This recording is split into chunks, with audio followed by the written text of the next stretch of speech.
சம்பாதித்த பணம் எல்லாம் வீணாய் போகுதா அப்படின்னு கவலைப்படுறவங்களா? அது நிலைச்சிருக்கணும் அப்படின்னா, நாளைய தினம் வரக்கூடிய மார்கழி முதல் தேதியன்று நீங்க திருப்பாவை பாடுங்கள்.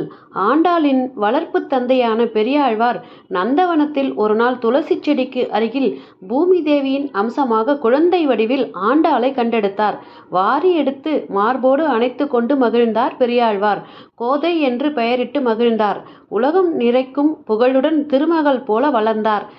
ஸ்ரீவில்லிபுத்தூரை கண்ணன் வளர்ந்த ஆயர்பாடியாகவும், அங்குள்ள வட பெருங்கோயிலை கண்ணன் வளர்ந்த நந்தகோபன் மாளிகையாகவும், அங்குள்ள வடபத்ரசாயி பெருமாளை கண்ணனாகவும் எண்ணி பாவை நோன்பு நோற்றாள். அவர்கள் பாடுவது போல 30 பாடல் பாடினாள். இதனை பாடுவோர் நீங்காத செல்வம் நிறைந்தேலோர் எம்பாவாய் அப்படின்னு ஆண்டாள் பாடியிருக்காங்க.